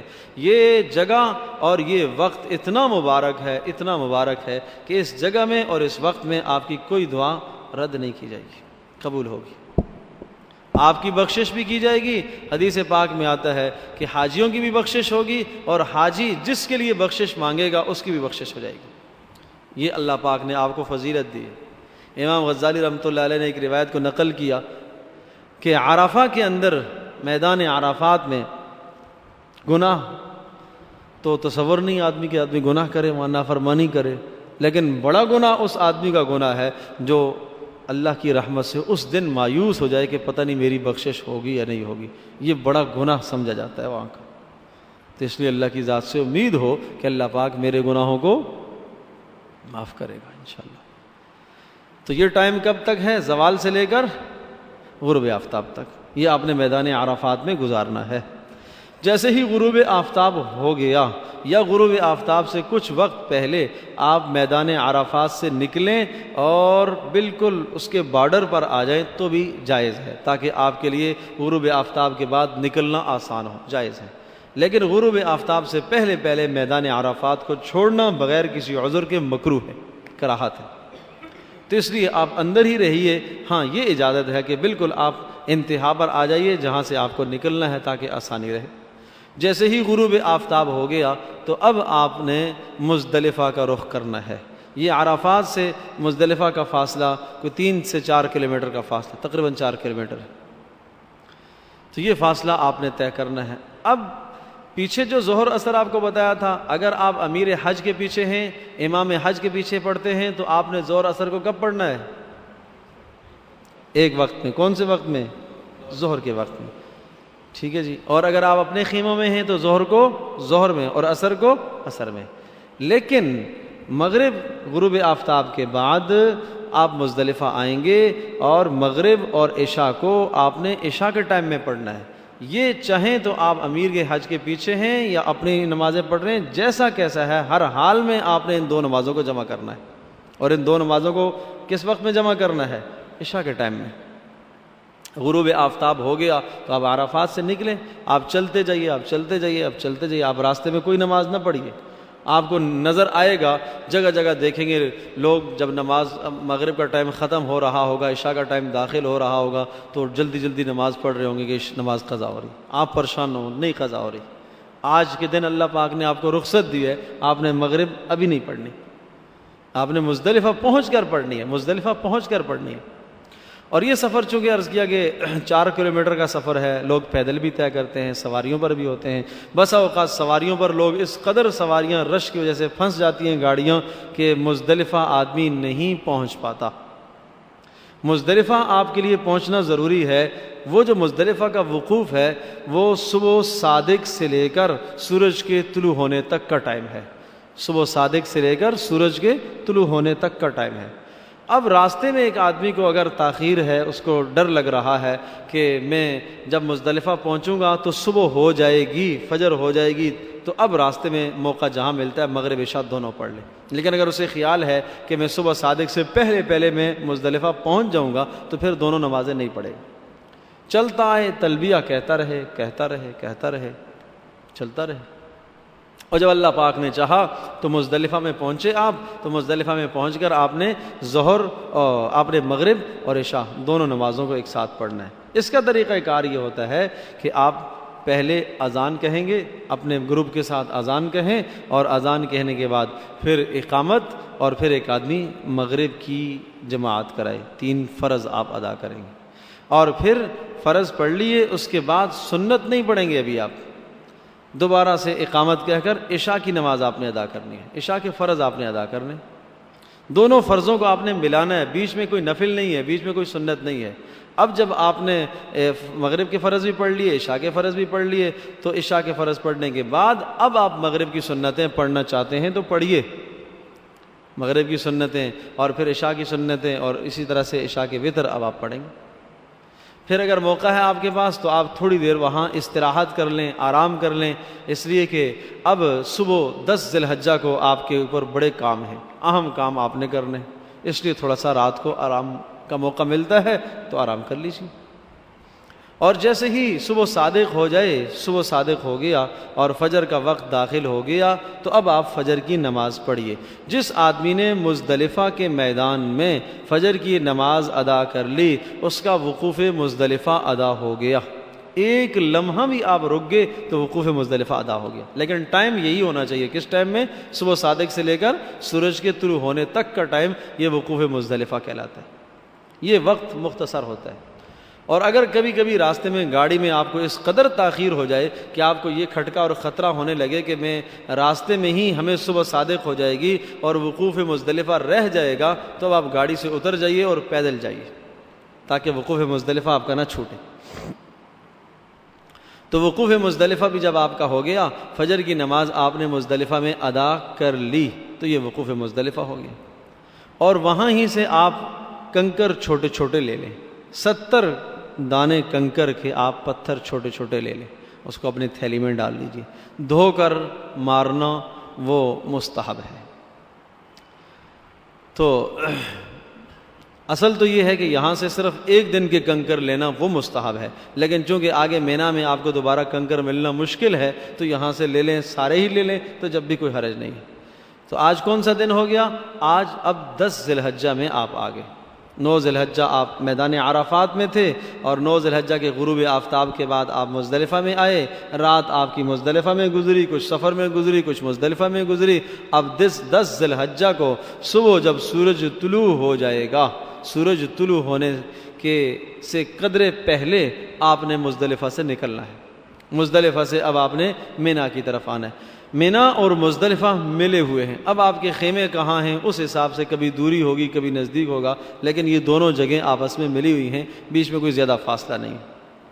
اب 10 ذی الحجہ کو آج جو آپ نے کام کرنے ہیں وہ اہم کام ہیں، حج کے اس عبادت کے اہم کام ہیں۔ اس میں پہلا کام آپ نے رمی کرنی ہے، اور دوسرا کام آپ نے پھر قربانی کرنی ہے، اور تیسرا کام آپ نے بال منڈوانے ہیں، اور چوتھا کام آپ نے طواف کرنا ہے۔ تو یہ ترتیب سے، اسی ترتیب سے آپ نے کام کرنے ہیں۔ آج 10 ذی الحجہ کو جب آپ مزدلفہ سے نکلیں گے، کب نکلیں گے؟ سورج کے طلوع ہونے کے بعد، ٹھیک ہے، سورج کے طلوع ہونے کے بعد آپ آئیں گے۔ اب آپ نے آنا ہے کہاں؟ مینا کے اندر، شیطان کو کنکریاں مارنے کے لیے۔ تو جب آپ کنکریاں ماریں گے تو پہلے کو بھی چھوڑ دیں گے، دوسرے کو بھی چھوڑ دیں گے، تیسرے کو آپ نے مارنی ہے۔ 10 ذی الحجہ کو صرف ایک کوئی رمی آپ نے کرنی ہے جو بڑا والا ہے، وہ وہاں کھڑے ہوتے ہیں رہبر، وہ آپ کو بتائیں گے، وہاں پولیس والے سب نظام موجود ہوتا ہے، وہ پہلے اور دوسرے کے پاس کھڑا ہی نہیں ہونے دیتے، وہ آپ کو اشارہ کریں گے آگے جاؤ، تو آپ وہاں جا کے رمی کریں گے۔ اب آپ نے جب کنکر مارنے ہیں تو 7 کنکریاں آپ کے ہاتھ میں موجود ہیں، تو آپ بسم اللہ اللہ اکبر کہہ کر اس طرح سے کنکر ماریں۔ کنکر قدر چنے کے دانے جتنا ہو، نہ تو بڑا پتھر ہو اور نہ چھوٹا ہو، اور وہ جو ستون بنایا ہوا ہے اس ستون کو لگنا چاہیے، اس ستون کی جڑ میں گر جائے جب بھی ٹھیک ہے، لیکن لگنا چاہیے اس کو۔ اور اگر کوئی نہیں لگا، خطا ہو گیا، تو آپ دوسرا کنکر لے کے ماریں، لگنا ضروری ہے۔ تو وہاں کچھ لوگ بیہودہ حرکتیں کر رہے ہوتے ہیں، کوئی جوتے مار رہے ہوتے ہیں، کوئی بڑے بڑے پتھر مار رہے ہیں، کوئی لکڑی مار رہا ہے، یہ چیزیں نہیں ہونی چاہیے۔ جو رسول پاک صلی اللہ علیہ وسلم نے اعمال بتائے ہیں ان اعمال کو اختیار کرو، ان اعمال کو اختیار کرو۔ تو یہ 10 ذی الحجہ کو ایک ہی شیطان کی رمی آپ نے کرنی ہے، اور وہ سب سے بڑے شیطان کی، جمرہ عقبہ اس کو کہتے ہیں، اس کی رمی کرنی ہے۔ جب اس کی رمی آپ نے کر لی ہے تو اس رمی کے بعد اب آپ نے اپنی قربانی کرنی ہے۔ قربانی کا جو نظام آپ کا بنا ہوا ہوگا، چاہیں تو آپ خود اپنے جانوروں کو ذبح کریں، قربان کریں، یہ بھی ٹھیک ہے، وہاں مذبح موجود ہے، مذبح خانہ، وہاں چلے جائیں، جانور خریدیں اور ذبح کریں، اور یہ جو آپ کا معلم حجاج کی طرف سے، اپنے گروپ کی طرف سے جو انتظام موجود ہے اس کے مطابق قربانی ہوگی۔ تو جب آپ کو اطلاع مل جائے کہ آپ کی قربانی ہو گئی تو پھر آپ نے حلق کرانا ہے، پھر آپ نے بال منڈوانے ہیں، ورنہ اس سے پہلے حلق آپ کے لیے جائز نہیں ہے۔ یہ ترتیب ضروری ہے کہ اسی ترتیب سے پہلا کام آپ نے کیا کرنا ہے، رمی کرنی ہے، دوسرا کام آپ نے کیا کرنا ہے، قربانی کرنی ہے، اور پھر اس کے بعد آپ نے حلق کرنا ہے۔ تو جب آپ کی قربانی ہو گئی، بسا اوقات تو یہ ہے کہ اب رمی کا ٹائم آپ کو بتا دیا کہ 10 ذی الحجہ کی جو رمی آپ کریں گے اس کا ٹائم سورج کے طلوع ہونے کے بعد سے زوال تک، یہ سب سے بہترین ٹائم ہے، یہ مستحب ٹائم ہے، سورج کے طلوع ہونے سے کہاں تک، زوال تک۔ تو اگر آپ سورج کے طلوع ہونے کے بعد آپ مزدلفہ سے نکلیں گے، مینا کی طرف رمی کرنے کے لیے آئیں گے، تو آپ 10 سے 11 بجے کے قریب آپ پہنچ جائیں گے۔ جب 10-11 بجے کے قریب آپ پہنچے تو آج زوال سے پہلے آپ رمی کر لیں گے، اور زوال سے پہلے رمی کرنا یہ مستحب ہے۔ اور پھر زوال سے لے کر غروب آفتاب تک رمی کرنا بغیر کراہت کے جائز ہے، اور غروب آفتاب سے لے کر صبح صادق تک یہ رمی جائز تو ہے، لیکن معذوروں کے لیے، عورتوں کے لیے، بوڑھوں کے لیے ہے۔ تو ان اوقات کا آدمی خیال رکھے۔ تو جب آپ نے پہلے دن کی رمی کر لی اور اب آپ کی قربانی بھی ہو گئی، اور بسا اوقات قربانی میں تاخیر ہو جاتی ہے، رمی آپ نے کر لی 11 بجے، آپ نے کنکر مار لیے، لیکن قربانی آپ کی 10 ذی الحجہ کو ہو ہی نہیں سکتی۔ آپ کو بتایا کہ آپ کی قربانی کل ہوگی، آپ کو بتایا کہ آپ کی قربانی پرسوں ہوگی، تو قربانی کے تو آپ دن جانتے ہیں، 10 ذی الحجہ کو بھی قربانی ہے، 11 کو بھی ہے، 12 کی غروب آفتاب سے پہلے کسی بھی وقت آپ کی قربانی ہو جائے، تو بسا اوقات کئی گھنٹے اور بسا اوقات ایک دن آپ کی قربانی ہونے میں لگ جائے گا۔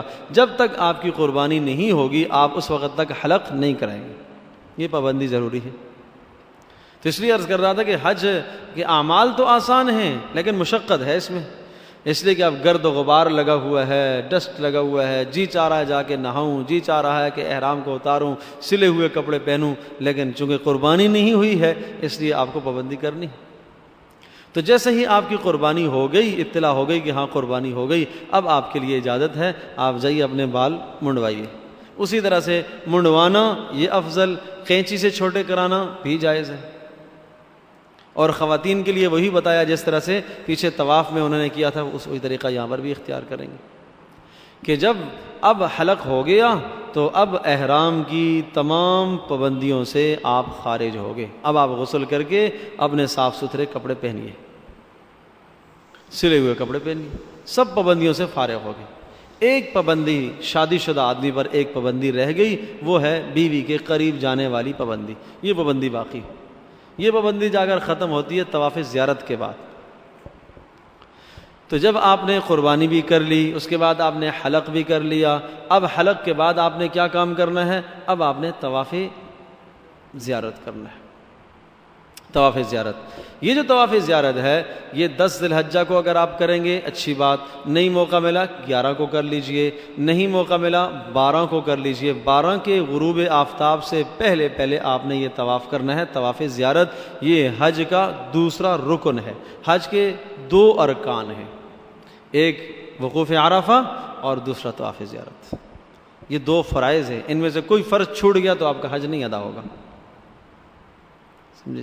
لیکن عرض کر رہا ہوں کہ یہ آپ کو موقع ملے گا، کبھی 10 ذی الحجہ کو بھی مل جاتا ہے، کبھی 11 کو جا کے موقع ملے گا، کبھی 12 کو موقع ملے گا۔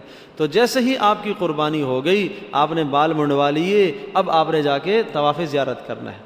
اب آپ حرم میں آئیں گے اور طواف کا وہی طریقہ کار جس طرح سے پیچھے عرض کر چکا ہوں کہ آپ نے جو ہے وہ استلام کر کے طواف کا آغاز کرنا ہے، اختتام پر پھر آپ نے جو ہے اسی طرح سے استلام کرنا ہے، پھر آپ نے مقام ابراہیم میں 2 رکعت نماز ادا کرنی ہے، پھر آپ نے زمزم کا پانی پینا ہے۔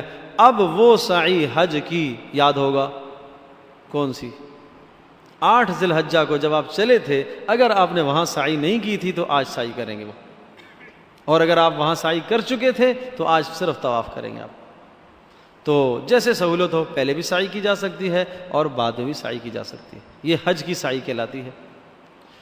تو جب آپ نے یہ طواف زیارت بھی کر لیا تو اب آپ حج کی تمام پابندیوں سے فارغ ہو گئے۔ اب آپ پر حج کی کوئی پابندی نہیں ہے، اب آپ سلے ہوئے کپڑوں میں آ گئے، ساری پابندیوں سے آپ نکل گئے۔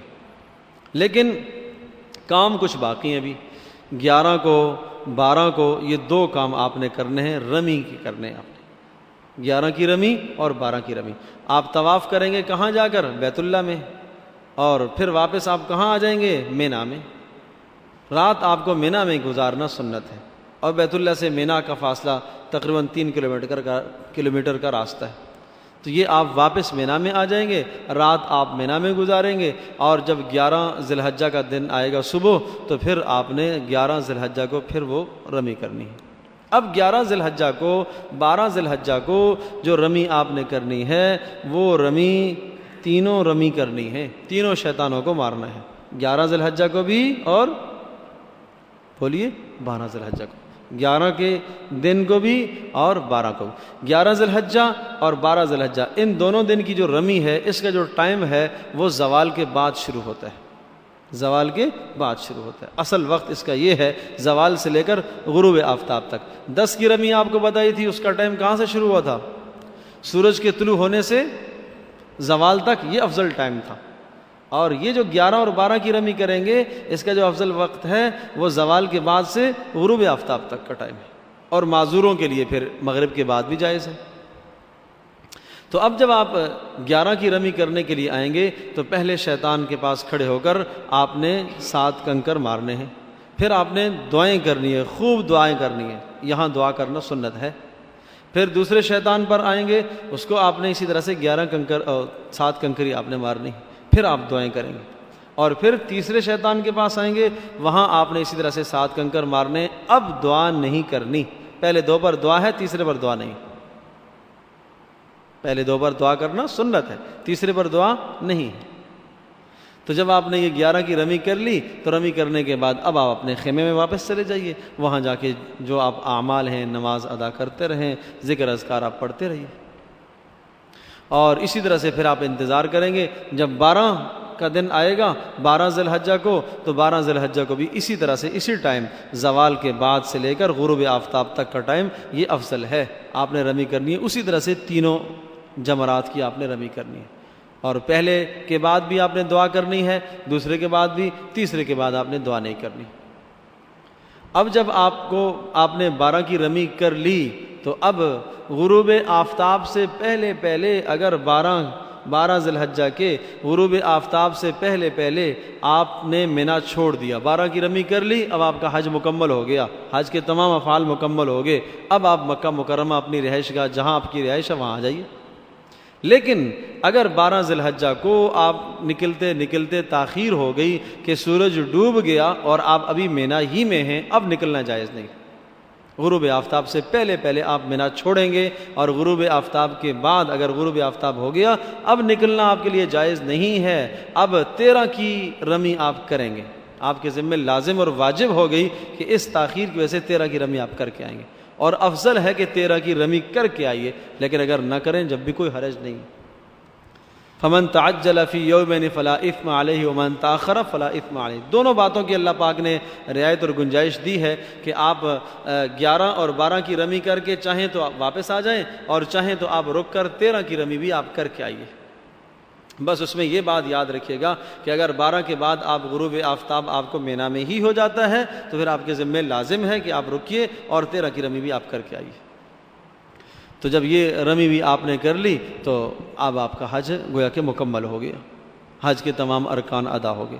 خواتین کے لیے چند باتیں قابل غور ہیں اور اہم ہیں، وہ یہ کہ حج اور عمرے کے سارے اعمال سوائے طواف کے وہ تو مسجد سے خارج ہوتے ہیں، مثلا مینا میں جانا، مثلا عرفات میں جانا، مثلا مزدلفہ میں جانا، صفا مروہ کی سعی کرنا، یہ سارے اعمال مسجد سے خارج ہیں، لیکن طواف وہ مسجد کے اندر ہے، حرم کے اندر ہے۔ تو اگر خواتین ایام میں ہیں تو ایام کی حالت میں وہ طواف کرنے نہیں جائیں گی، وہ ان ایام میں اپنی کوئی ایسی دوا استعمال کریں تاکہ ایام کی نوبت ہی پیش نہ آئے، اور اگر ایام کے دن آ گئے تو پھر ان کے لیے جائز نہیں ہے حرم کے اندر داخل ہونا، وہ انتظار کریں گی جب پاک و صاف ہو جائیں گی تو پھر جا کے طواف کریں گی، چاہے عمرے کا طواف ہے چاہے حج کا طواف ہے۔ مسئلہ پیچیدگی آتی ہے جا کر طواف زیارت میں، جو حج کا طواف رکن کہلاتا ہے، اس کا ٹائم کیا بتایا آپ کو؟ 10 ذی الحجہ، 11 ذی الحجہ اور 12 ذی الحجہ، کب تک؟ غروب آفتاب سے پہلے تک۔ لیکن مسئلہ یہ ہوتا ہے کہ اگر ایک عورت کو ایام آگے اور 13 کی یا 14 کی اس کی فلائٹ ہے، اب ایسی خواتین کے لیے واپسی چونکہ مشکل ہو جاتا ہے کہ اب وہ آگے پیچھے سیٹ آگے پیچھے ہو نہیں پاتی، تو ان کے لیے بھی حکم یہی ہے کہ جیسا کیسا ممکن ہو وہ وہاں رکیں اور طواف زیارت کر کے آئیں، پاک ہونے کے بعد طواف زیارت کر کے آئیں۔ اگر طواف زیارت نہیں کر کے آئیں گی تو وہ پابندی، ازدواجی پابندی برقرار ہے، اس پابندی کے لیے حلال نہیں ہوں گی اس وقت تک جب تک طواف زیارت نہیں ہوگی، تو اس لیے اس کا خیال رکھا جائے۔ اور اسی طرح سے باقی حج کے ایام میں آدمی کوشش کرے کہ نیک اعمال زیادہ سے زیادہ، گناہوں کے قریب بالکل نہیں جانا، گناہوں سے اپنے آپ کو بچانا ہے، اور خاص کر کے جس دن آپ 10 ذی الحجہ کو اپنے جسم سے احرام کی چادریں اتاریں گے، سلے ہوئے کپڑوں میں آ جائیں گے، اسی وقت سے شیطان آپ کو مبتلا کر دے گا لایانی میں۔ ہوتا یہ تھا کہ رسول پاک صلی اللہ علیہ وسلم کے زمانے میں اور آپ کے زمانے سے پہلے بھی لوگ کیا کرتے تھے کہ جب یہ قربانی کر لیتے تھے تو پھر وہاں بیٹھ کر مینا کے اندر خوب بات چیت ہوتی تھی، اس لیے کہ آدمی کا احرام اتر گیا، پابندیاں ختم ہو گئی، تو آدمی اپنے آپ کو فارغ سمجھتا ہے کہ اب میں فارغ ہو گیا، آزاد سمجھتا ہے، تو ہر قسم کی لیانی کرتا ہے، ہر قسم کی فضولیابی ہوگی۔ آپ دیکھیں گے کچھ لوگ دیکھیں گے حکومت پر تبصرہ کر رہے ہیں، کچھ لوگ جناب اپنے ملک پر تبصرہ کر رہے ہیں، کچھ کیا کر رہے ہیں، کچھ کیا کر رہے ہیں، یہ سب فضول باتیں۔ آپ وہ وقت اعمال میں گزاریے، اذکار میں گزاریے، تو تب تو آپ کا حج قیمتی ہوگا۔ اور یہ بات بھی بڑی اہم ہے کہ آدمی کا حج قبول ہونے کے لیے 2 علامتیں ہیں، 2 علامتیں اگر پائی گئیں تو آپ کا حج قبول ہے۔ پہلی علامت یہ ہے کہ جب آپ حج کر کے واپس آئیں تو واپسی میں آپ کا دل گھٹ رہا ہو، افسوس ہو رہا ہو، بیت اللہ کو دیکھ کر آدمی کا دل افسردہ ہو، اور دوسری کہ آپ کی زندگی بدل جائے، یہ 2 باتیں پائی جائیں گی تو آپ کا حج قبول ہے۔ اور جب آپ واپس آئیں گے اور حج سے فارغ ہو جائیں گے تو آخر میں طواف وداع کرنا وہ بھی واجبات میں ہے، وہ بھی آپ کو کرنا ہے، چاہیں وہ جس دن آپ آئیں گے۔ مثال کے طور پر حج کے 10 دن بعد آپ واپس آ رہے ہیں، حج کے 15 دن کے بعد آپ واپس آ رہے ہیں، جب آپ بیت اللہ چھوڑیں گے تو اب آپ جناب کیا طواف وداع کریں گے، اور طواف وداع بھی اسی طرح سے آپ نے کرنا ہے، استلام کر کے شروع کرنا ہے اور استلام پر آپ نے ختم کرنا ہے۔ اپنے کپڑوں میں آپ طواف کریں گے، اس کے بعد 2 رکعت بھی پڑھیں گے اور پھر زمزم کا پانی بھی پئیں گے، یہ طواف وداع کہلاتا ہے، گویا کہ الوداعی طواف۔ اور اگر طواف زیارت کے بعد ایک آدمی نے کوئی بھی نفلی طواف کر لیا پھر بھی وہ طواف وداع ہو ہی جاتا ہے، لیکن مستقل نیت سے کرنا افضل اور بہتر ہے۔ تو یہ تو سارے وہ اعمال تھے جو حج اور عمرے سے متعلق تھے۔ حج اور عمرے کے سارے ارکان وہ مکہ مکرمہ ہی میں ادا ہوتے ہیں، لیکن چونکہ یہ مبارک سفر ہوتا ہے، اس مبارک سفر میں تمام کے تمام حجاج مدینہ منورہ نبی پاک صلی اللہ علیہ وسلم کے روضے پر بھی حاضری دیتے ہیں، اور یہ بھی ایمان کا حصہ ہے۔ رسول پاک صلی اللہ علیہ وسلم نے ارشاد فرمایا کہ وہ آدمی جو حج کرنے کے لیے آیا اور وہ میری زیارت کے لیے مدینہ منورہ نہیں آیا، اس نے میرے اوپر ظلم کیا، اس نے میرے اوپر ظلم کیا۔ تو میرے عزیز دوستو اور بزرگوں، مدینہ منورہ کے بھی کچھ آداب ہیں۔ ایک ادب تو یہ ہے کہ جب آپ مدینہ منورہ کی طرف رخ فرمائیں گے تو آپ کی زبان پر درود شریف جاری ہو، کثرت سے درود شریف۔ اور پھر دوسرا یہ مدینہ منورہ کا مبارک عمل ہے کہ جب آپ مدینہ منورہ کے لیے جائیں گے تو آپ رسول اکرم صلی اللہ تعالیٰ علیہ وسلم کی سنت کی اتباع کی نیت کیجئے کہ آج کے بعد میں نے اپنی ساری زندگی رسول پاک صلی اللہ علیہ وسلم کی سنت کے مطابق گزار دی، زندگی کو بدلنے کا ارادہ کیجیے۔ پھر وہاں مدینہ منورہ میں جا کر مسجد نبوی میں رسول اکرم صلی اللہ علیہ وسلم کے روضے پر جا کر حاضری دیں، اور حاضری دیتے ہوئے آپ حضرت صلی اللہ علیہ وسلم پر سلام پیش کیجئے۔ جگہ بنی ہوئی نشان موجود ہے جہاں رسول پاک صلی اللہ علیہ وسلم کا مبارک نام لکھا ہوا ہے، وہاں آپ کھڑے ہو کر قدرے بلند آواز سے، بہت زیادہ اونچی آواز سے نہیں، بہت آہستہ آواز سے بھی نہیں، تو یہ پڑھنا ہے الصلاۃ والسلام علیک یا رسول اللہ، یا السلام علیکہ یا رسول اللہ، یا اپنی زبان میں اے پیارے حبیب صلی اللہ علیہ وسلم میری طرف سے آپ کو سلام پہنچے۔ پھر ابوبکر صدیق رضی اللہ تعالیٰ کے پاس کھڑے ہو کر اے ابوبکر صدیق، اے مسلمانوں کے خلیفہ، ہماری طرف سے آپ کو سلام پہنچے۔ اے عمر فاروق، ہماری طرف سے آپ کو سلام پہنچے۔ ان تینوں بزرگوار ہستیوں پر سلام کر کے پھر آپ نے وہاں سے نکلنا ہے۔ جب جب موقع ملتا رہے سلام کے لیے جاتے جائیں، جتنی بار موقع ملے سعادت ہے، جتنی بار موقع ملے سعادت ہے۔ پھر مکہ مکرمہ کے اندر بھی جو زیارتیں ہیں آپ جائیے، مدینہ منورہ کے اندر بھی جو زیارتیں ہیں خوب کیجیے، اچھی بات ہے، لیکن کسی زیارت کی وجہ سے حرم کی نماز نہ چھوٹے۔ مکہ مکرمہ میں جو لوگ ہوتے ہیں وہاں زیارتوں کے لیے جو ہے وہ غار حرا جاتے ہیں، غار ثور کی طرف جاتے ہیں، اور اسی طرح سے جناب جنت معلیٰ کی طرف جاتے ہیں، اور جگہ ہیں زیارات کی، ان تمام جگہوں کی طرف جایا جاتا ہے، لیکن تمام جگہوں میں جانے میں اس بات کا خیال رہے کہ حرم کی نماز نہ چھوٹے، اس لیے کہ یہاں نماز پڑھنے کا 1,00,000 نمازوں کا ثواب ہے۔ کوئی زیارت کرنا فرض نہیں، واجب نہیں، زیادہ سے زیادہ یہ ہے کہ نبی پاک صلی اللہ علیہ وسلم کی نسبتیں ہیں ان جگہوں کے ساتھ، اس لیے ہم زیارت کے لیے جاتے ہیں۔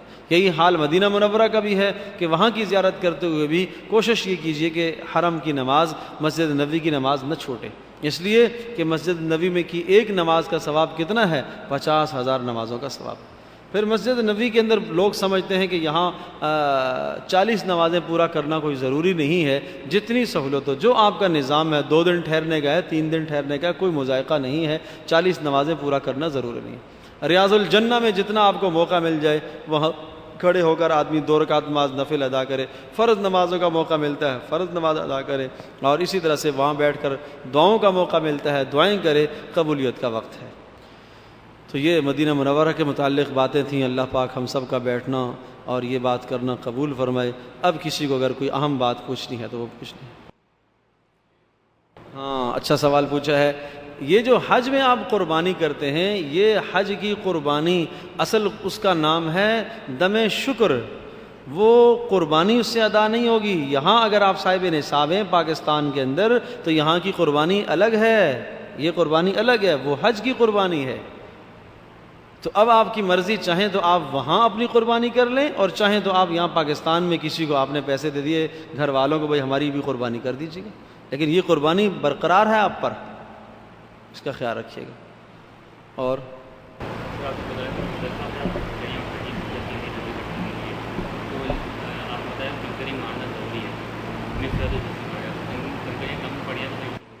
ہاں، یہ بات ٹھیک ہے۔ انہوں نے سوال یہ کیا ہے کہ کنکریاں چونکہ 70 اٹھائی ہیں، وہ تو ایک مخصوص مقدار کی ہم نے اٹھائی ہیں، اور اگر کوئی کنکری مس ہو گئی ہے تو دوسری اٹھا کے مارنی ہے اپنے پاس سے، تو اب جب کم ہو جائیں گی تو کیا کریں گے؟ کہیں سے بھی آپ اٹھا سکتے ہیں، لیکن اس حدود سے آپ کنکری جو پڑ چکی ہے اس کو آپ نہیں اٹھائیں گے، یہ خیال رکھیں گے۔ جو کنکری اس کو لگ چکی ہے اس کو نہیں اٹھانا، دائیں بائیں سے کہیں دور دراز سے آپ اٹھا لیں گے۔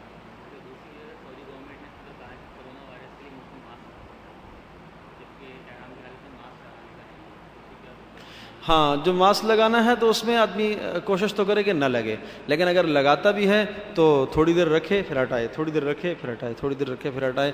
اگر آدھا دن اسی طرح سے وہ چڑھا رہا مسلسل، ایک لمحے کے لیے بھی اسے نہیں ہٹایا، تو پھر دم لازم آئے گا۔ آدھا دن اگر اس طرح سے رہا تو دم لازم آئے گا۔ چادر سر پر نہیں آئے گی، منہ پر بھی نہیں آئے گی، بالکل نہیں آئے گی۔ ہاں اسی طرح حتیٰ کہ یہاں تک کہ آپ کو حکم ہے کہ آپ جب وضو کریں گے تو آپ چہرے کو پوچھیں گے بھی نہیں احرام کی حالت میں، آپ ایسے جھاڑ دیجئے، ایسے ہی خشک کر دیجئے، بازوؤں کو پوچھنا نہیں ہے۔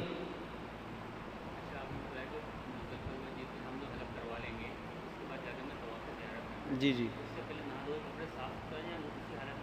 نہیں نہیں نہیں، وہ تو جب آپ کی قربانی ہو گئی ہے تو اب آپ کپڑوں میں آگے نہا سکتے ہیں، ٹھیک ہے۔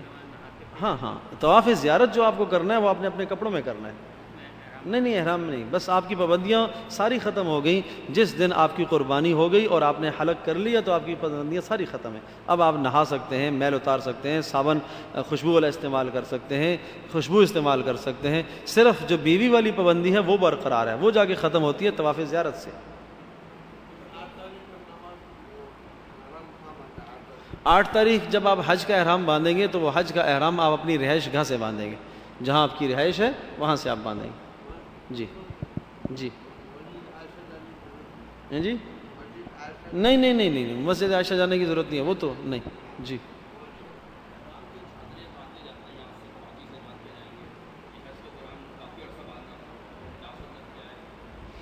ہاں ہاں، یہ بات ذہن نشین فرما لیجیے، اچھا سوال کیا ہے کہ جو چادریں ہیں احرام کی تو یہ آپ تبدیل کر سکتے ہیں، اگر آپ چاہیں تو آپ دو جوڑے اپنے پاس رکھ لیجئے، مثلا 4 چادریں آپ اپنے پاس رکھ لیجئے، جب ایک حصہ میلا ہو جائے آپ دوسرے کو تبدیل کر لیجئے، آپ اس کو دھو کے دوبارہ استعمال کر سکتے ہیں، اس میں کوئی حرج نہیں ہے۔ نجاست طہارت کا بہرحال آپ کو خیال رکھنا ہے کہ آپ کی چادریں صاف ستھری رہیں، پاک رہیں، اگر چادر گندی ہو گئی ہے تو آپ چادر بدل سکتے ہیں، اس میں کوئی حرج نہیں ہے۔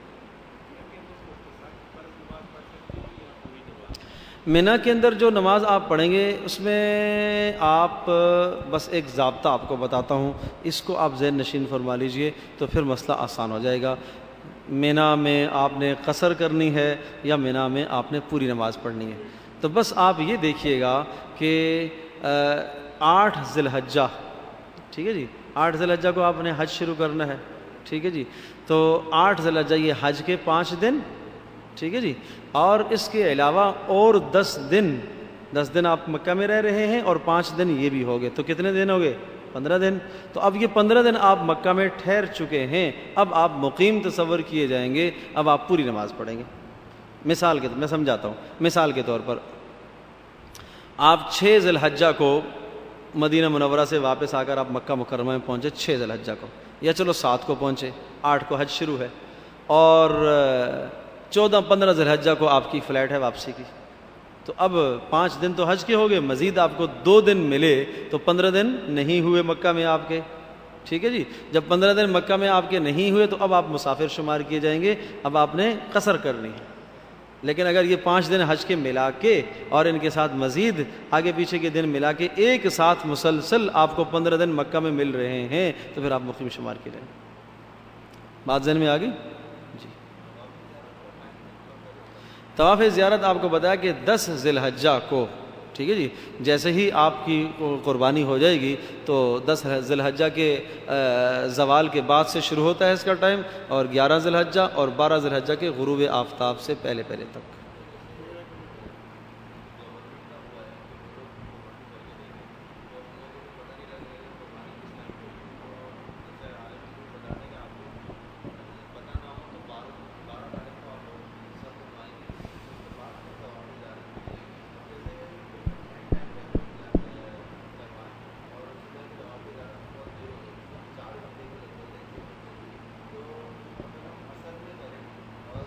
بس اس میں تو یہی ہے کہ اگر مجبوری ایسی آ گئی ہے کہ آپ کے طواف کرتے ہوئے غروب آفتاب ہو گیا 12 ذی الحجہ کا تو وہ تو گنجائش ہے، تو کوئی حرج نہیں ہے، مجبوری عذر کی بنیاد پر تو آپ کو اجازت ہے۔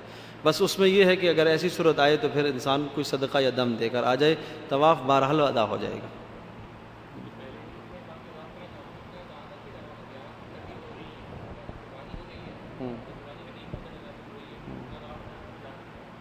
بس اس میں بہتر ہے کہ آپ ترتیب کا خیال رکھیں، اور اس میں چونکہ اعلان ہوتا ہے یا اطلاع ہوتی ہے، اگر آپ کو اطلاع نہیں ہے کہ آپ کی قربانی ہوئی نہیں ہوئی تو پھر آپ انتظار کیجئے. آپ چونکہ 12 کو یقینی ہے کہ ادھر طواف زیارت کا وقت بھی آپ کا ختم ہو رہا ہے، تو پھر 12 کو جا کے آپ طواف زیارت کر لیجیے. جی کیا کہہ رہے ہیں؟ نہیں، ترتیب ضروری ہے. آخری حد تک وہی عرض کیا نا کہ جب آپ یہ خیال کریں گے کہ آپ کی قربانی ہو گئی ہے، ٹھیک ہے نا، یہ تصور کریں گے کہ اب قربانی گویا کہ ہو گئی ہے. مثال کے طور پر 12 ذی الحجہ کی ظہر کو اب تک کوئی اطلاع نہیں آئی ہے آپ کی قربانی ہو جانے کی، تو پھر مجبوری ہے، پھر آپ اس ترتیب کو برقرار رکھیں. آپ جو ہے حلق کر لیجیے اور جا کے طواف زیارت کر لیجیے.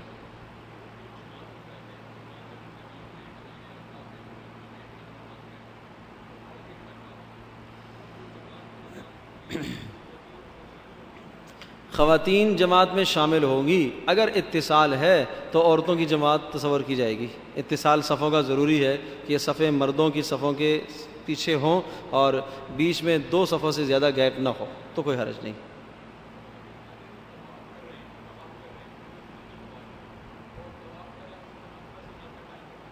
جی جی جی جی جی جی جی بالکل ایسا ہی کرنا ہے. یہ تو پہلے عرض کر چکا ہوں کہ طواف کے دوران اگر آپ کا وضو ٹوٹ جاتا ہے تو آپ جائیں وضو کیجئے. طواف کے دوران نماز کا وقت آ جاتا ہے، آپ نماز پڑھیے. وہ فرض نماز پہلے ہے، آپ نماز فرض پوری کریں گے، پھر آپ یہ کو یاد ہونا چاہیے کہ میں نے کہاں طواف چھوڑا تھا، جس جگہ چھوڑا تھا وہیں سے شروع کریں گے جو بھی طواف ہو. جی جی جی جی جی جی ہاں، اس کے لیے پابندی ضروری ہے کہ آپ نماز کے بعد وہیں سے شروع کریں.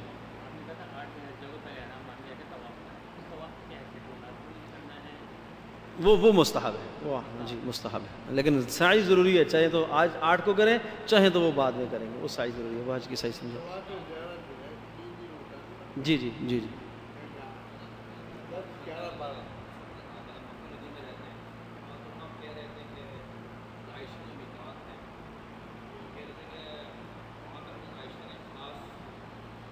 ایام میں باندھا تھا. جی جی جی جی جی جی جی جی بہرحال ثبوت تو ہے کہ رسول پاک صلی اللہ علیہ وسلم نے ان کو اجازت دی ہے، تو اس لیے یہ گمان کرتے ہوئے کہ باقی امت کے افراد بھی اگر یہاں وہاں سے احرام باندھیں گے تو یقیناً اللہ پاک کے یہاں قبولیت ہوگی، تو کوئی حرج نہیں ہے باندھنے. وہ باقی ضابطہ میں نے آپ کو بتا دیا ہے کہ آپ دیکھیں گے کہ طواف کرنے میں زیادہ ٹائم لگتا ہے یا عمرے میں زیادہ ٹائم لگتا ہے.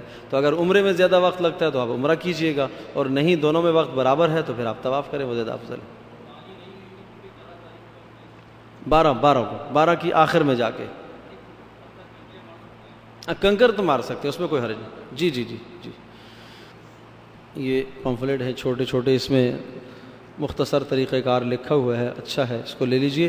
اور پھر بھی کسی کو کوئی بات سمجھ میں نہ آئے تو وہ پوچھ سکتا ہے بعد میں، فون بھی کر کے پوچھ سکتے ہیں جیسے سہولت ہو. یہ کہہ رہا تھا کہ وہ ذرا سا یہ کہہ دیتے کہ مزدلفہ، عرفات اور منی میں سامان جو ہے اپنے پاس کم سے کم رکھیں. جی بہت پریشانی ہوتی ہے. اور ایک اسپرے کی بوتل پانی کے لیے، وضو کے بعد مزدلفہ میں پانی نہیں ملتا تو وضو کرنے میں بہت آسانی رہتی ہے. ہاں بس یہ بات تھوڑی سی ہے کہ جب آپ حج کے لیے جائیں گے